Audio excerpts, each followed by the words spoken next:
Hello, everyone, and welcome to our final faction deep dive before Company of Heroes 3 launches in 2 weeks. It's very, very exciting times for us here at Relic. My name is John. I'm one of the community managers on the team, and I'm very excited to be joined by a couple of our gameplay designers to chat all things Deutsches Afrikakorps, our exciting fourth all-new faction for the franchise. Before we get into it, let's do some quick introductions. Jason, you've done a couple of these with us already, but for those who don't know you, can you let us know who are you and what do you do on Company of Heroes 3? I'm Jason. I'm a gameplay designer on Company of Heroes 3. I work on most things gameplay, but right now I'm focused on balance. I work on the game's balance. So Amazing. Miguel, very, very happy to finally have you here as well. So for those that don't know you, who are you and what do you do on Co3? Hello everyone, I'm Miguel. I've been mostly handling Battlegroup and faction design, although I've also touched a little bit of balance alongside Jason. Awesome. Jason, we've talked about your roots in the community. You know, your days of playing some competitive 2v2 back in the day in Co2. Miguel, for folks who don't know who you are or don't know you by your other moniker, what is your sort of background with the community, and how did you sort of come up through there, and how did you make a name for yourself there? So for people that don't know my past with the franchise, I started playing the game maybe since I was 10, and I basically pretty fast I started to have interest in playing the game competitively. So I made a name for myself playing mostly as Americans and playing tournaments. I won a few of them and eventually made my way now to have a job at Relic, which is great. Awesome. So I think you're being a little bit modest. I think you probably topped the leaderboards in a number of the factions at some point in Co2's history. Yep. And yeah, obviously you've been playing the franchise since the Co1 days, but very excited to finally have you here on camera with us. And obviously, you know, excited to have you both on the team. I think Co3 is in good hands with some really, really awesome players at the helm.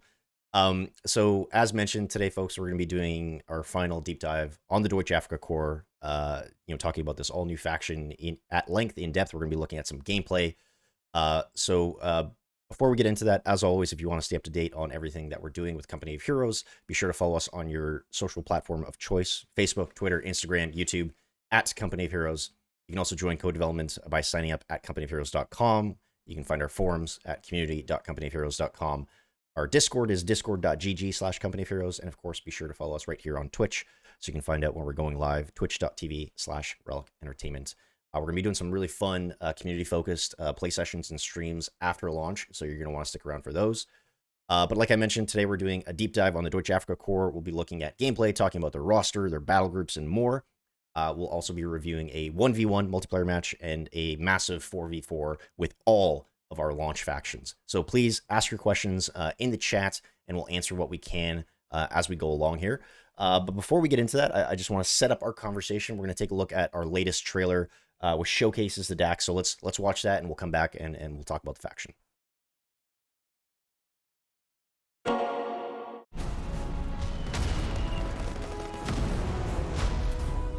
The Deutsches Afrikakorps.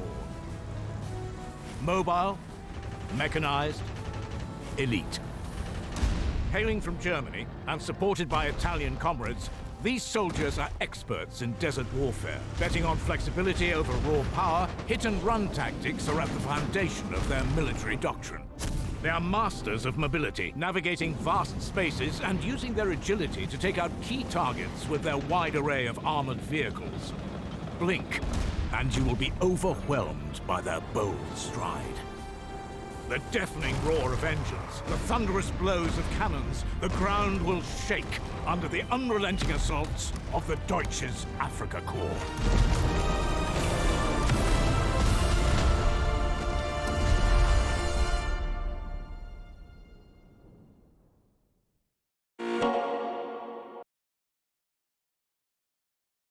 Awesome.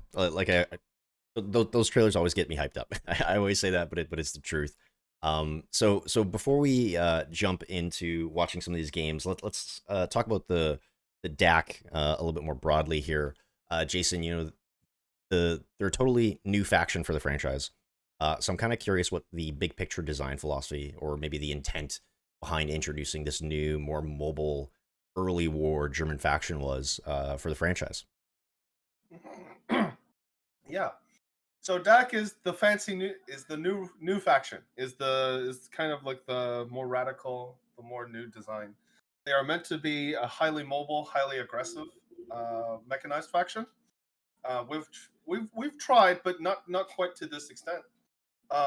We put a really large emphasis on kind of replicating the fantasy that the Desert Corps had created in their drive in, you know, in the North Africa campaign. So they have a really interesting assortment of vehicles, and they have probably some of the more interesting mechanics that allow them to interact with that kind of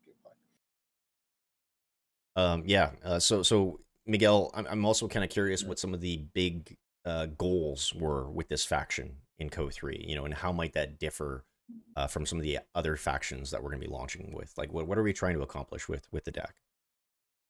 I think one of the big goals with the DAK definitely was to showcase weapon towing. Since it's supposed to be a very mobile faction, it would be perfect to have that mechanic being shown off, which is also why we see units such as the Flak 88 within the Tier 3. Another big goal was also playing a faction that played well around vehicles. We've had a few factions like that in the past. For instance, their mainline infantry receives a bonus when around vehicles. So that plays off the whole vehicle-centric, you know, you need to make the two play together well. Finally, another goal that we had with the DAK was for the faction to be one of the most aggressive factions in the game. Right. But I think the other big thing that brought is that it's also a complex faction, just by the nature of also being vehicle centric. Right. So do you feel like there might be a higher skill ceiling, or is it just sort of like an initial, when you're first starting to play the faction for the first little bit of time, you kind of need to take a bit to figure out those mechanics before you kind of come to grips with it? Yeah, I would say definitely initially. It's probably tougher for a newer player to approach the faction just because of that. It also doesn't have the same conventional tools that maybe the other factions may have. So perhaps they have access to these, for example, the 254, which is one of my favorite units. It's definitely within its role, it definitely plays differently than what the other factions offer. So Right. there's like an adaptation to the faction. Right. So maybe start with someone like the British and then move to the Yes. DAK. Definitely. So Miguel, I'm also kind of curious, where do the DAK fit in with Co3's multiplayer when compared to some of the other factions? I know you mentioned they're a little bit more complex, so there might be a little bit of a higher skill ceiling there. But how do we kind of feel like how are they the missing piece in the faction lineup for Co3? Yeah. So in terms of aggressive levels, the Wehrmacht was always supposed to be the more defensive faction, and this one kind of plays within the more aggressive part. It's also supposed to be a lot more nimble as a faction than the others. Right. Another goal that we wanted, it was that the faction would scale well into the late game, even with a more like a rush type of gameplay. So we emphasized that the Panzer IIIs for the faction, for example, in the late game, you can upgrade them to be pretty damn good. And we wanted that kind of desert warfare style to play off of them. So in terms of where they stand in between the other factions, they might be more straightforward in their teching tree, but the way you play them is a lot more complex, and you need to flank a lot more with them. Right. So Jason, our gameplay lead, Matt, who's been on before, you know, he always talks about faction pillars. I'm kind of curious. I'm actually going to pull up the faction roster while I get you to answer this. but I'm kind of curious, how would you describe those faction pillars specifically for the Deutsche Afrikakorps? So, much like the earlier video said, the central ideas are being aggressive, mobility and mechanization, and we also have this concept of specialization slash what I call accumulation. So the DAK, one other really important mechanic is the armoring. So it's kind of listed in the corner there, but the DAK have this idea of using lighter vehicles than some of the other factions, but being able to specialize or upgrade them to the point where they're much stronger than they originally are, and they can fight with the higher caliber or the heavier opponents from the other theaters. So if we take a quick look through this tech tree, it is actually more linear than some of the other tech trees, particularly the Germans and the Americans. But don't let this deceive you. There's very much a tremendous amount of freedom for how a DAK player wants to approach the game. We did mention being aggressive and mechanization, but there are many different ways of playing the DAK. Some which actually emphasize quite a lot of infantry or team weapon usage. But obviously, the DAK have a large collection of light vehicles. So so we have tier 1, tier 2, and tier 3. They're kind of linear, but you can kind of go into tier 1 and go straight into tier 3, which gives you a lot of freedom in terms of, do you want to go heavier into specialist weaponry, so team weapons, or do you want to go heavier into like the mechanized park, which is tier 2? As well, one of their special mechanics is half-track deployment, as you can see on the far right there, which is basically timed bonuses that the DAK get every 6 minutes, which allows them to get a powerful battle group in at a very large discount, which allows them to be really flexible and also gives them that opportunity to have that power spike and be aggressive at certain parts of the game. Yeah, that's awesome. So before we jump into our first match for the day here, folks, the thing that I will say is that we are looking at a build of the game that is slightly newer than the what you would have played during the multiplayer technical test.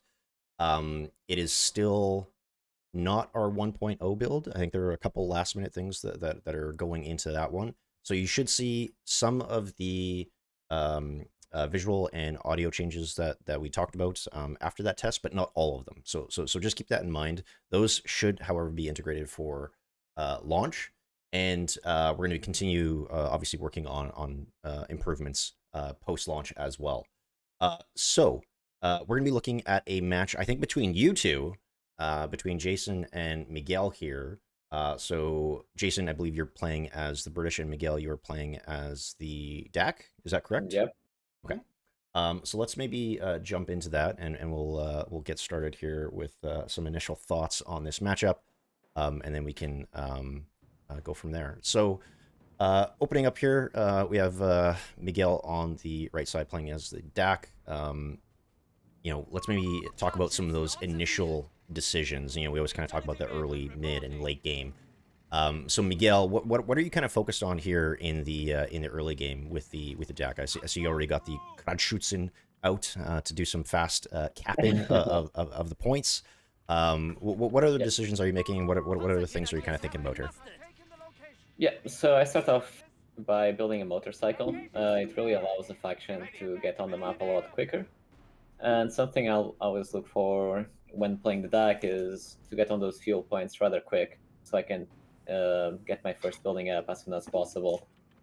Another thing that I look for is to have a solid mainline infantry force. So what I do here is I already have a Panzer Grenadier squad, and I'm going to do another one real soon to back it up. And these squads are pretty damn strong, especially against the British. They're usually better at long range. So a plan here is always to try and close in the distance on the British with those Panzer Grenadier squads. Awesome. So Jason, again, thinking about that early game, what do you think you should be doing here as the British to sort of respond to these initial opening steps from Miguel? So as the Brits, there's a few important early on decisions. Basically, do you want to fight the DAK tit for tat, or do you kind of want to go for something asymmetric and more defensive? So if I wanted to kind of fight Miguel here out on the map, I believe I'd make that choice and I'd go for the Dingo here. We played quite a few matches, so I don't remember exactly which one's which. But as the DAK, you have a lot of freedom in terms of what units you can get early on. So Miguel here opted to get extra infantry and the bike, but you can actually start with the 250 half track right out of the gate. So you can actually skip building infantry in its entirety, and there's actually a few strats that utilize that. Now Miguel isn't going for that, but that's something I have to keep in mind as the British player. But yeah, so I think the main decision points is whether or not I go for the Dingo, which can actually push around the DAK a little bit. It's more heavily armored, can fight off both the bike, the Panzer Grenadiers, and 250. So you mentioned the 250 light carrier, and that seems to be like a backbone piece for the Deutsches Afrikakorps, right? You can build it right out of your headquarters. If you use one of the call-ins, right? You know, those infantry come in riding on in one of those, and then obviously you have one of the upgrades that allows you to equip it with the cannon or with the mortar. So I'm kind of curious, Miguel, like if I'm a new player, what do I need to sort of know about that carrier, and maybe even specifically about that new call-in mechanic for the faction? Yeah, so the 250 is the first unit you can use in the DAK to pair up with your infantry. It gives the combined arms bonuses, which actually make our mainline infantry pretty damn strong. But the other thing is obviously the half-track deployment system, which can get you an AT gun on the front lines rather quick. But it's not only the AT gun, you can also go for the LEIG, or you can go for the Assault Grenadier, or for the Panzerjägers. Any of those will empower you to be able to be more mobile at that stage of the game. And they also come at a rather big discount, which basically enables the DAK to continue to being the aggressor throughout the game. So, Jason, if I'm a brand new player, you know, what is it that you would want me to know about the faction? Like, if I'm going hands-on with the DAK for the first time, Right. you know, I'm sure a lot of our players will be, you know, if they didn't get a chance to jump into the technical test.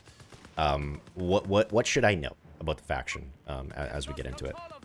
So the DAK is a little bit of a.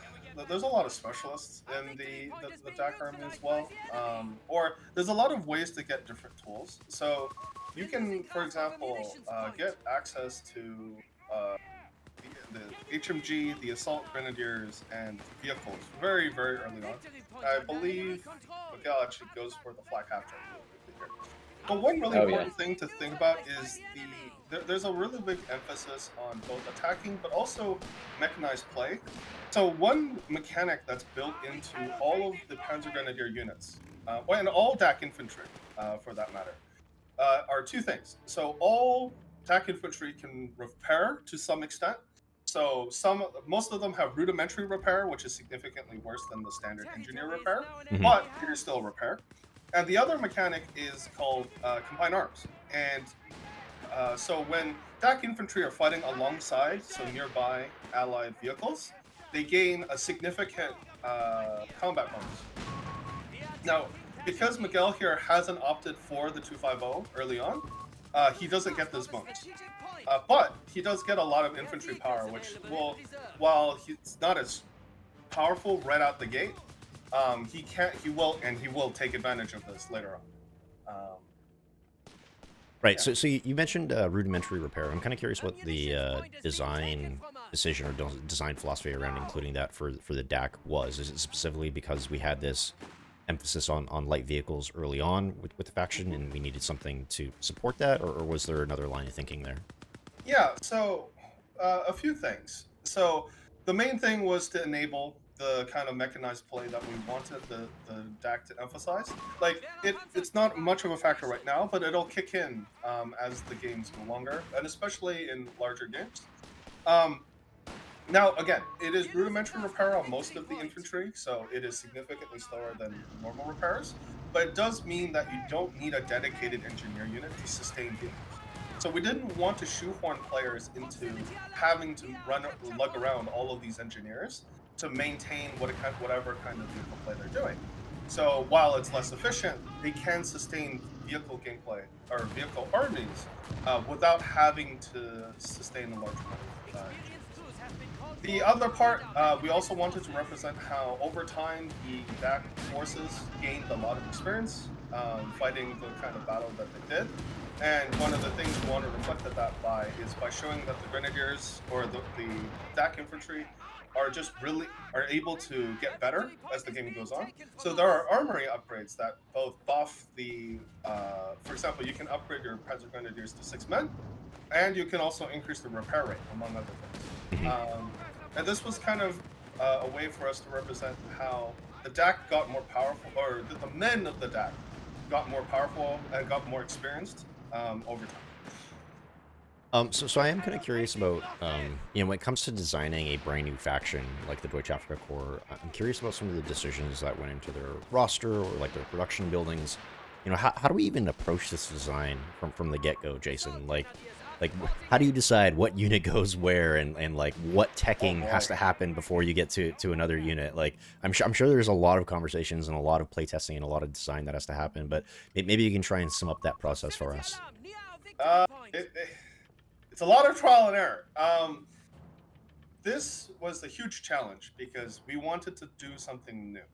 We didn't want to quite recreate what we had before. I know a lot of Co-1 veterans probably originally thought of the DAK as like PE 2.0, but we really wanted to do something new with this faction. We wanted this faction to play differently from the other factions as well, but also without kind of falling into some of the traps we fell in before when making asymmetric gameplay.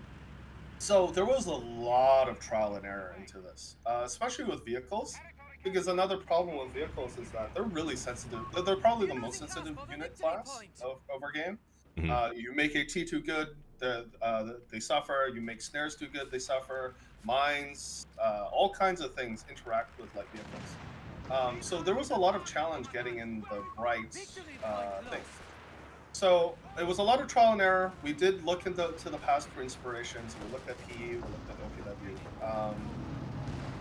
And also just we've gone through like 6, 7 iterations of the main tech tree for the DAK. Yeah. And we've changed out units, we've changed out the tech tree, we've changed out mechanics. So it's just a lot of everything. It took a lot of time to get the DAK to work. Yeah. So one change that you can actually see in this build that I want to call out that wasn't in the tech test is we, along with vehicle weathering, which we have shown off in the past, vehicles actually now start a little bit dirtier, and you can kind of see some of the wear and tear lines. If these, let me actually follow this vehicle properly, you can actually see some of the wear and tear lines that now appear on the vehicles, like right from construction. So the art team is just doing a really, really awesome job, making these vehicles look and feel a little bit worn and rugged, like they're driving around in the battlefield. So I am kind of curious about this point in the match. We're about 10 minutes in. It feels like a pretty steady back and forth. Victory points are at about the same level. Miguel, what are you thinking about here as the DAK player? Do you feel you still have the advantage? Like, what's your next decision point? I know you just got the Martyr out on the field. Yep. What are you thinking about here? Yeah, so we're getting to the stage in the game where I'm not sure what Jason here is going for. So I might be expecting a Steward, which is why I go for the Martyr 3, which is DAK's way to have a mobile AT. Right now I'm also wondering if he's going for AT guns, which is also more or less the British main way of handling vehicles as well. Their AT gun is pretty good. But my plan right now is about making more vehicles and hopefully at some point swarm my enemy from every direction and decrew that AT gun that I just spotted. So Jason, it kind of feels like you're playing from behind here a little bit. You're having to retreat some units. You don't have victory points anymore. So what are you thinking about here? How are you trying to counter what what Miguel is throwing on the field? Yeah, he's definitely giving me a hard time right now. He's out microing me, out microing me with both the infantry and the vehicles. Mhm. Like, this is kind of one of DAK's major power spikes at around the 12, 11 minute mark, when they have that park of vehicles that you need to deal with, but at the same time, they can either have an overwhelming amount of vehicles, powerful team weapons supporting those vehicles, or a lot of infantry. And Miguel clearly opted for infantry in this case. So it's a challenge because as the defending player, you kind of have to match counter to counter. So you have to get your anti-infantry to fight his anti-infantry, or your infantry to fight his infantry while your anti-tank fights his anti-tank. And he's doing a great job of marking my AT gun. It's kind of off screen here, but he's just sitting on me, preventing me from doing anything. Yeah, and he also called in the flame variant of the Panzer III. So it looks like he's definitely got you on the back foot. I wonder if we maybe talk about the armored support battle group, because Miguel, you obviously locked that in pretty quickly. What was your thinking around going with this battle group here, specifically in a 1v1 against the British? Yes, so this battle group, first of all, on the right side, offers two passives. One of them is increased penetration on the vehicles, and the other one is increased damage on the whole HMGs that are on the vehicles. Because I was expecting a steward, I went with the left one, which is the increased penetration. And something that I really like about this battle group is the Flame Presence 3, because it comes in to a time window where you still won't have your usual Panzer IIIs, so it's well armored for the time that it arrives in the field, and it can deal with infantry pretty well. And knowing that Jason had the AT gun, this seemed like the best choice. Just flank the AT gun with this unit, and you can get it decruit pretty quickly. On the left side, though, it has access to actually pretty strong air abilities. So I somewhat see it as the late game free almost. But obviously, if I'm trying to finish off my opponent here quick because I have the advantage, I just went with the right tree and hopefully get those Panzer IIIs behind the enemy lines and get them working on Jason's infantry and the AT gun. Right. So let's maybe quickly talk about teching Jason. I did mention that a little bit earlier. What decisions is the DAK having to make? Like I'm looking at fire support elements here in the light support company. Got support elements in the mechanized company. So what decisions do you think that the DAK player is going to be making as they kind of go through a match? So traditionally for our factions, especially in co, usually players have two decisions to make. Do I build more units from what I currently have access to, or do I tier up? Now, different iterations of the franchise have had different ways of approaching this problem. Like Co2 had a larger emphasis of just always tiering up, for example.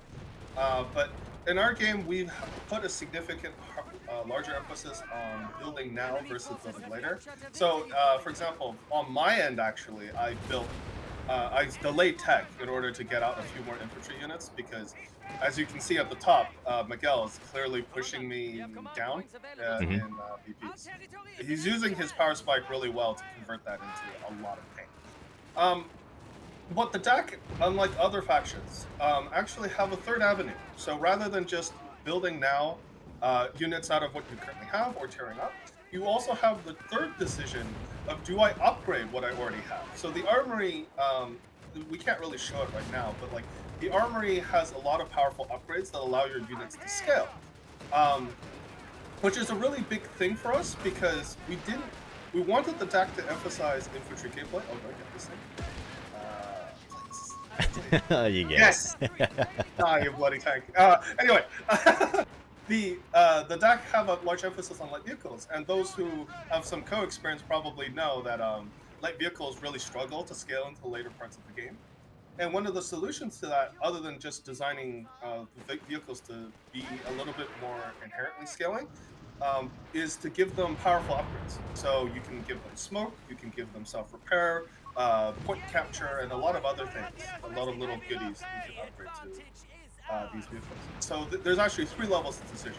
So Miguel seems to be like he's sensing my weakness, and he's just right for just now power.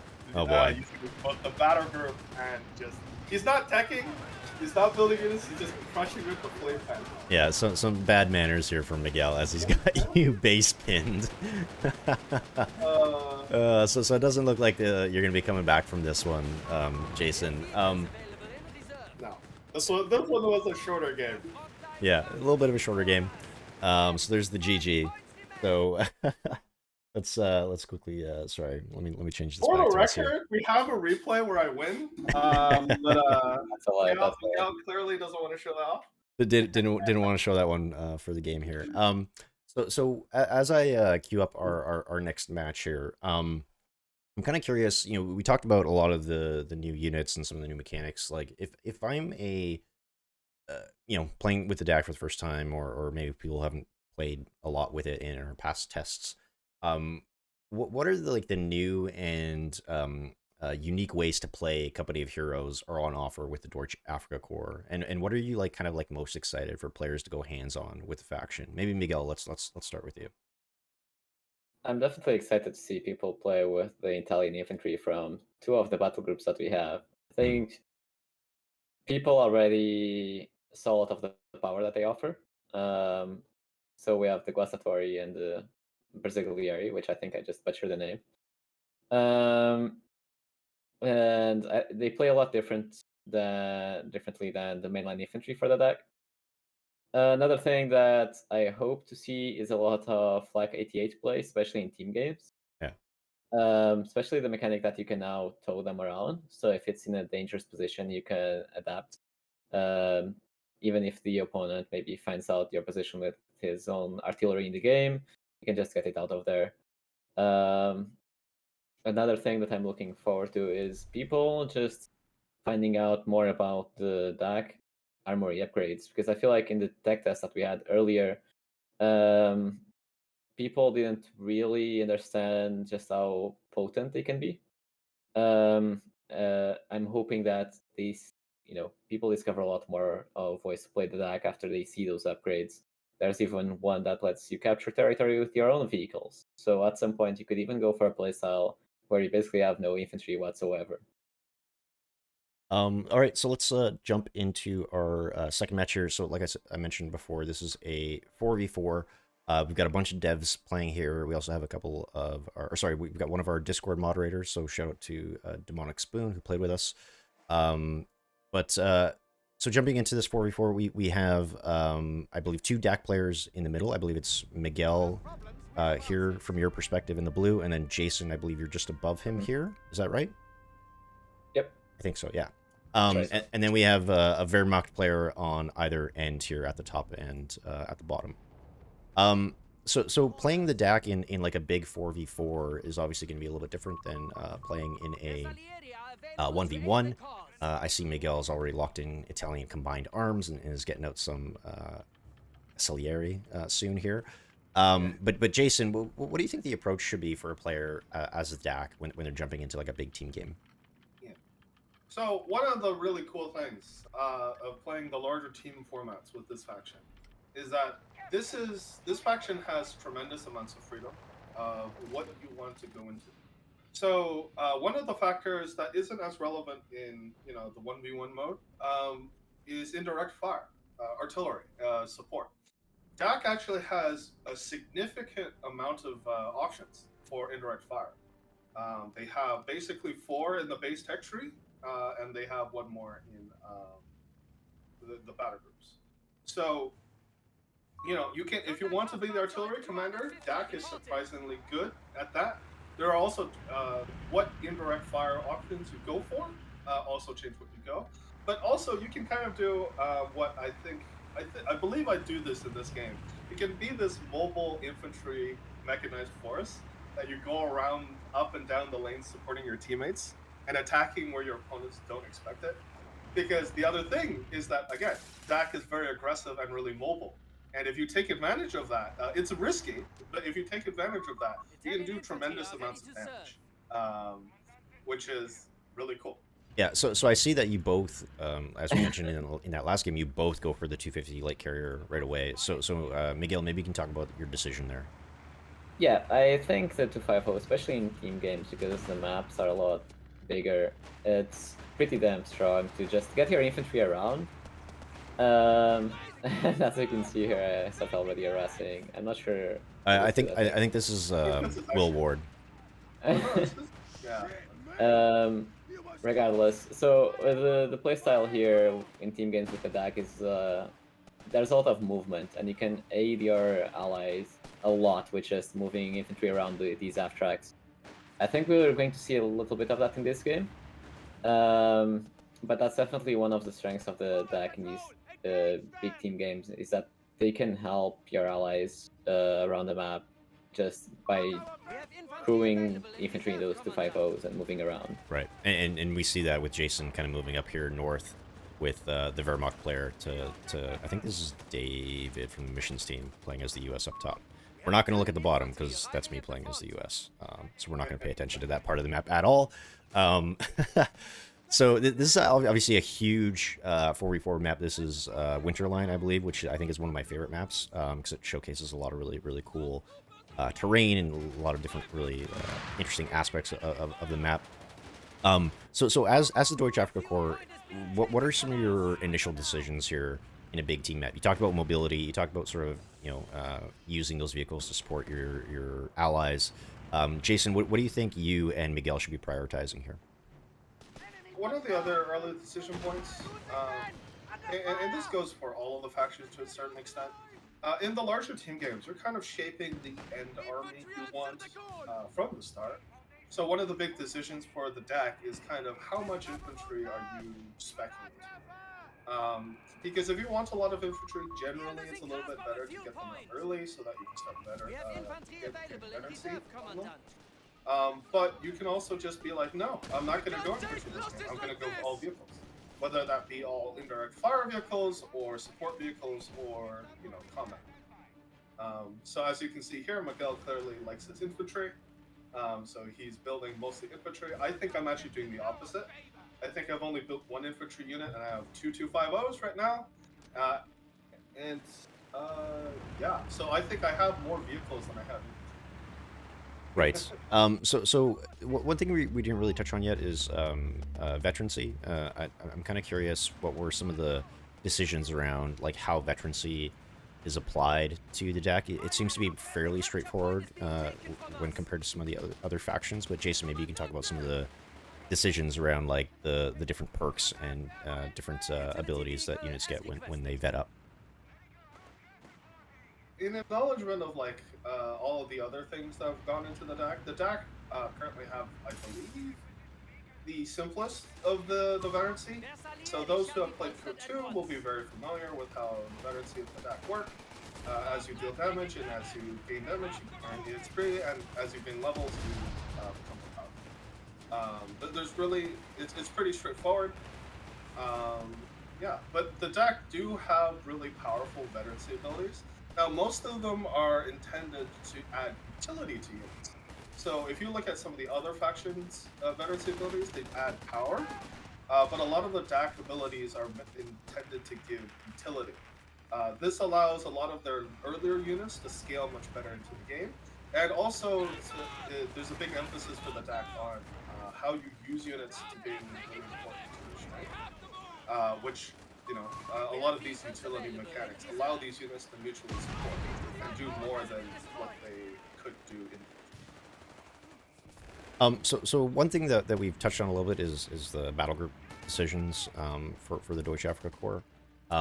So here, Miguel, you actually made a different decision. You went Italian combined arms.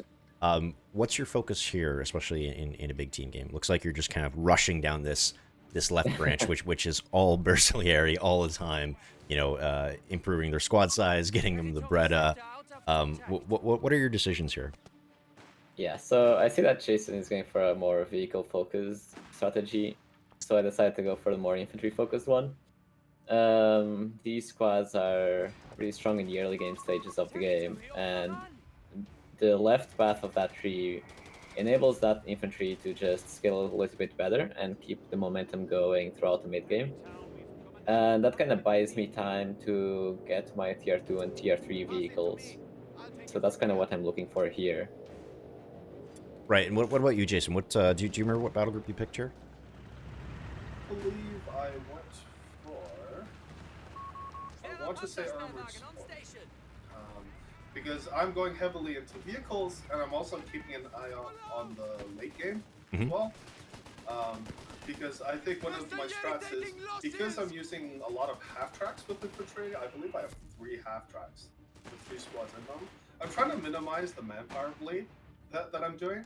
So while doing a lot of damage, going up and down, harassing my enemy, I'm also trying to minimize my manpower bleed so that I can amass a larger army later on.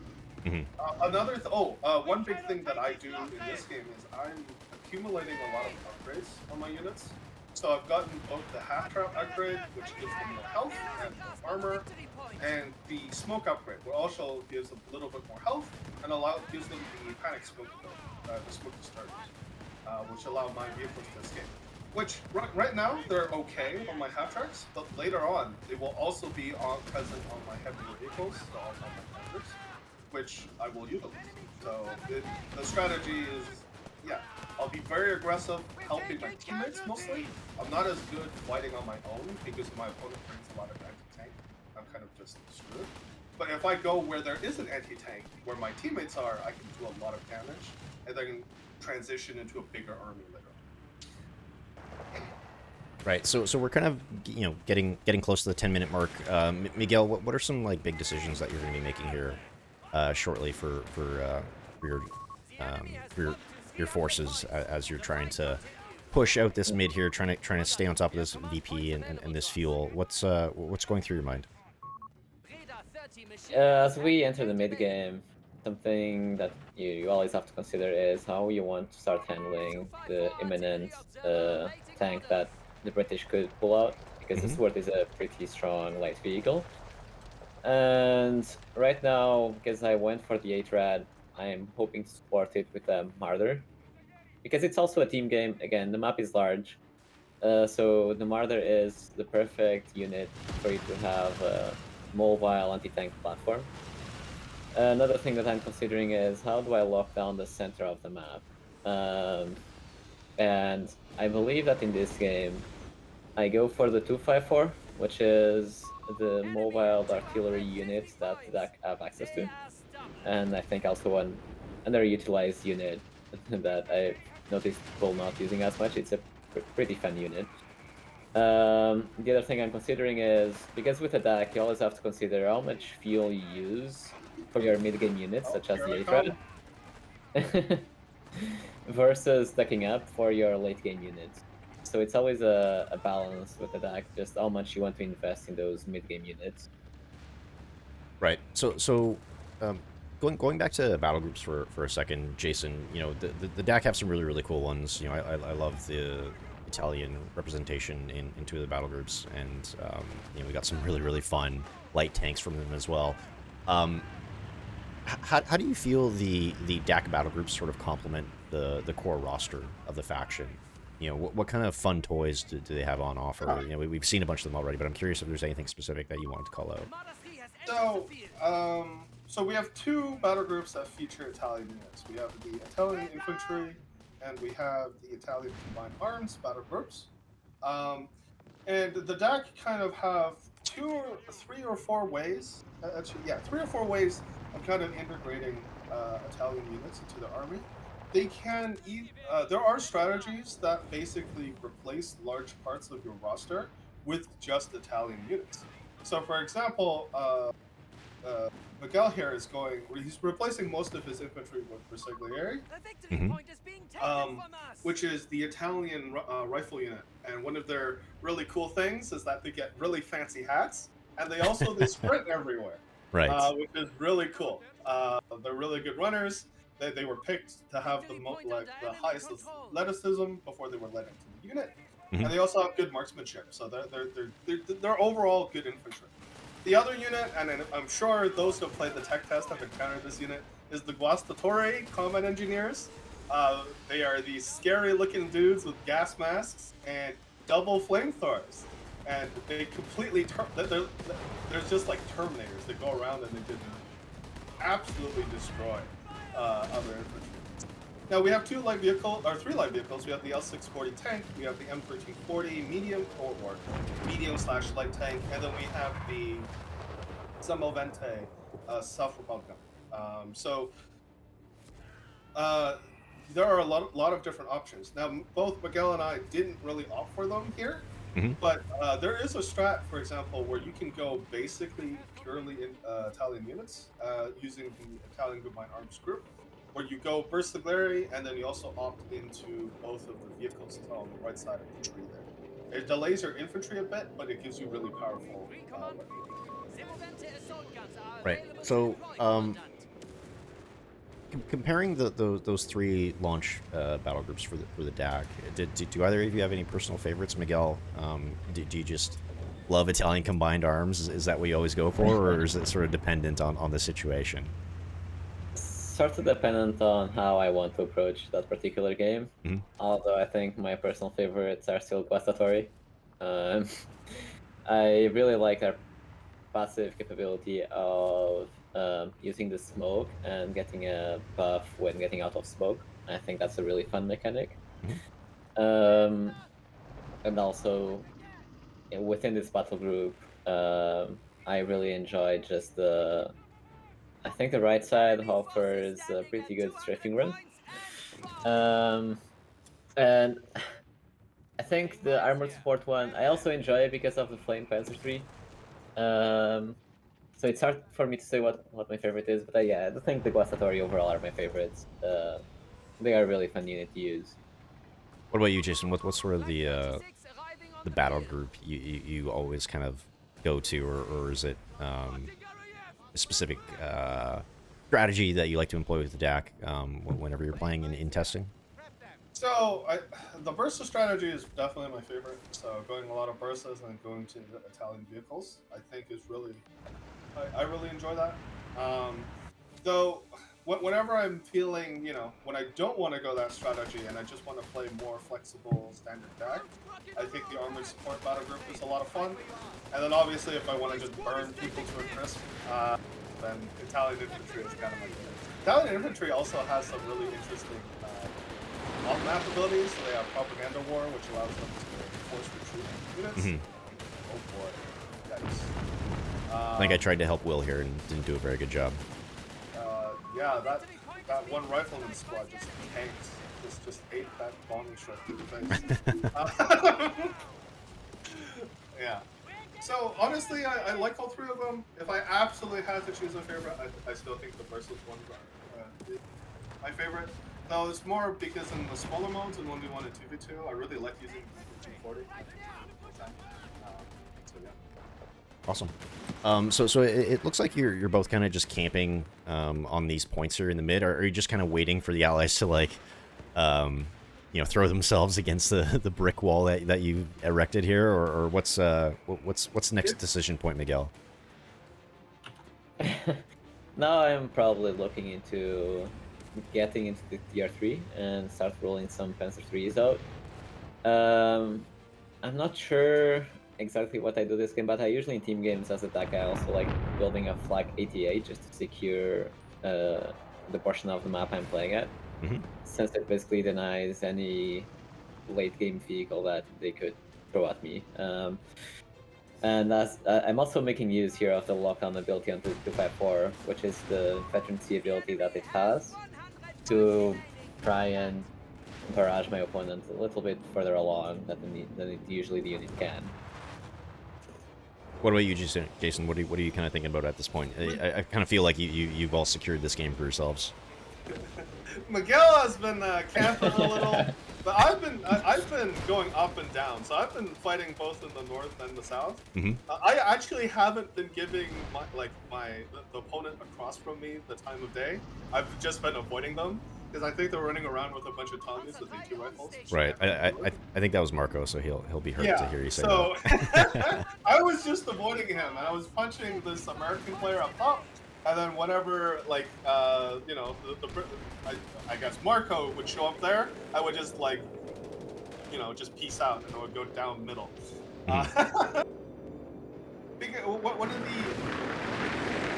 One of the benefits of DAK is that not only do you have increased access to half track, because with half track deployment, you get free half tracks throughout the game.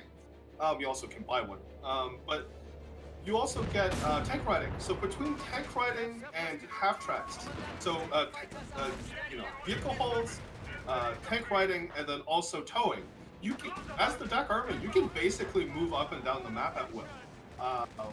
Now, all factions have access to these tools, but the DAK really have been built around this, so they can kind of do it better than anyone else. So, yeah. So, like for example, your infantry get combat bonuses when they come off the tank, or when they're near tanks. So, if you do descent tactics and you have like a bunch of P3s with infantry on it, you can just ride them into battle and then drop them off, and they're super powerful. So Jason, this question is probably for you as we wrap up here. But in terms of balance and multiplayer balance specifically, what unique challenges do the DAK pose when balancing them for sort of like a multiplayer or more competitive environment?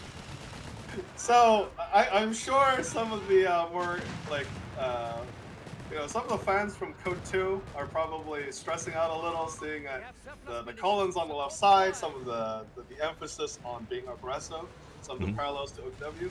Now, we've tried to circumvent some of these these issues, but there are still some. I'm sure those have played the tech test have encountered some of the rough edges of the DAK. But the idea, one of the benefits is we are building with some of this experience in mind. So we're trying to do it better this time. One of the major challenges of a faction that's inherently aggressive is allowing them to be aggressive, but without making them overpowered. Because usually to attack, right, or the defender has the advantage. So you need some way to give players the way to mitigate that.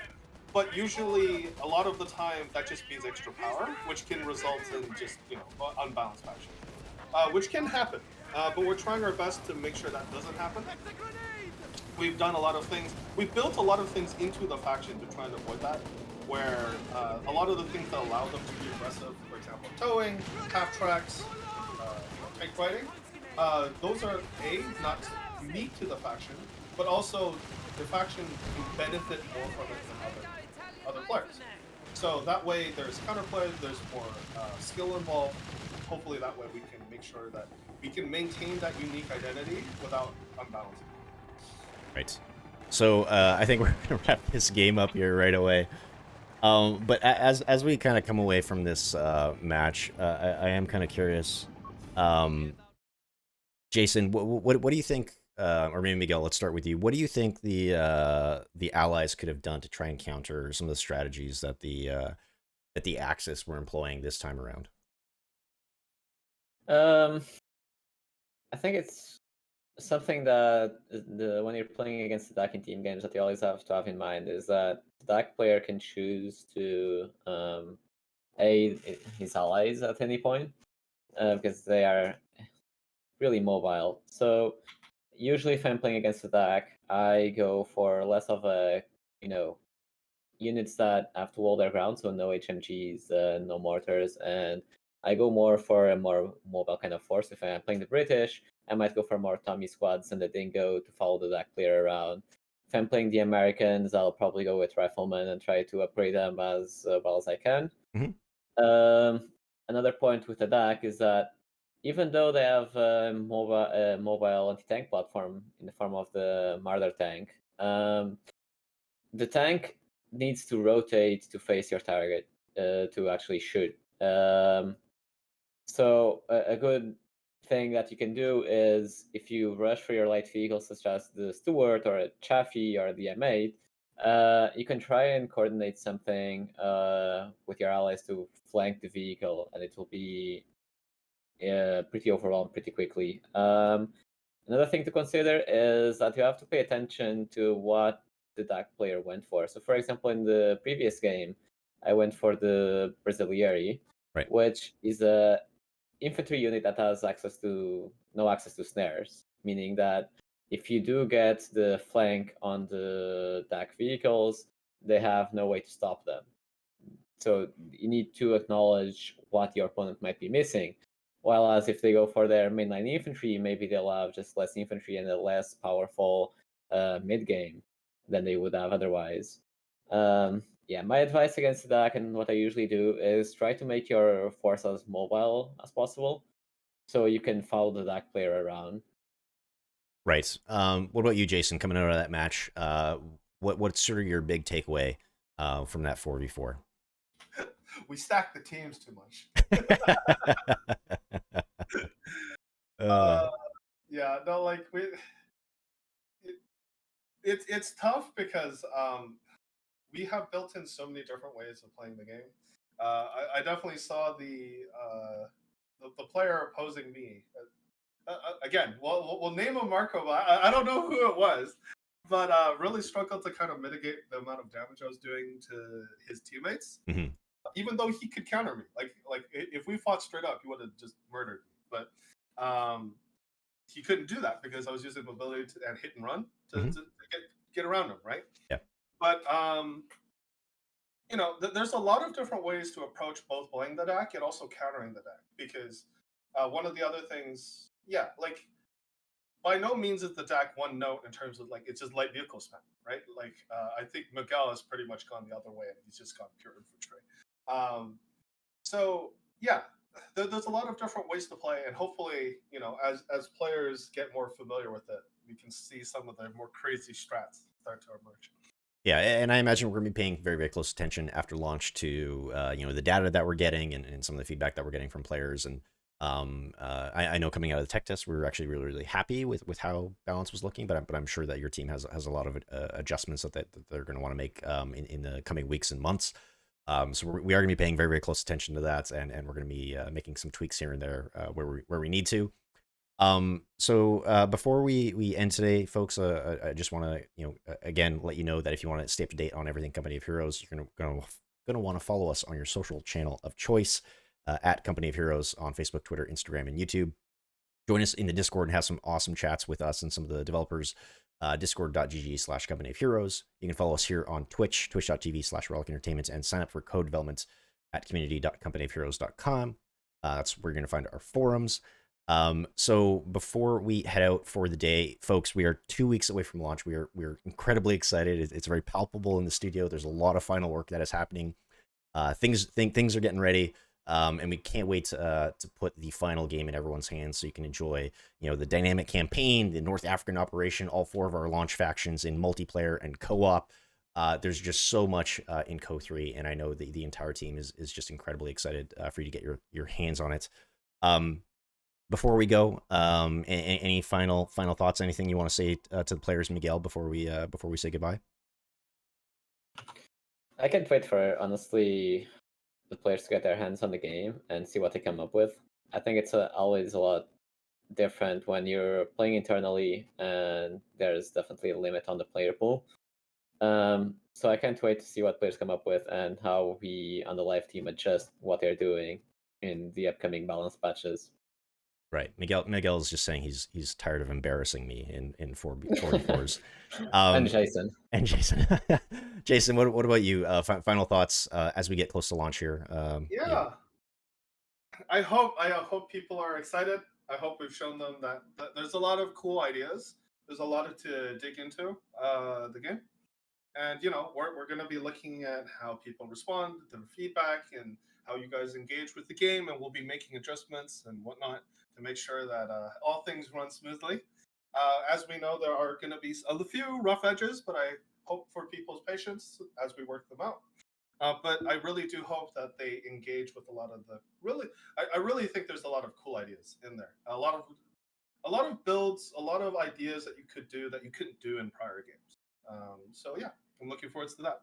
Absolutely. So I do want to thank both Jason and Miguel for joining me today. But before we go, I also wanted to thank our friends at Tactical 511 for providing the apparel for Miguel and I today. So thank you to our friends at TAC 511. We also have an exciting opportunity with TAC 511 to win some great prizing for all our players in the United States. You can find more info on that on our forums and on our social channels. For the rest of you, don't worry. Even though this is US only right now, we do have many more opportunities coming for you in the days ahead. So you're not going to want to miss those. So thank you, Jason. Thank you, Miguel. And we will see you folks at launch. Thanks again.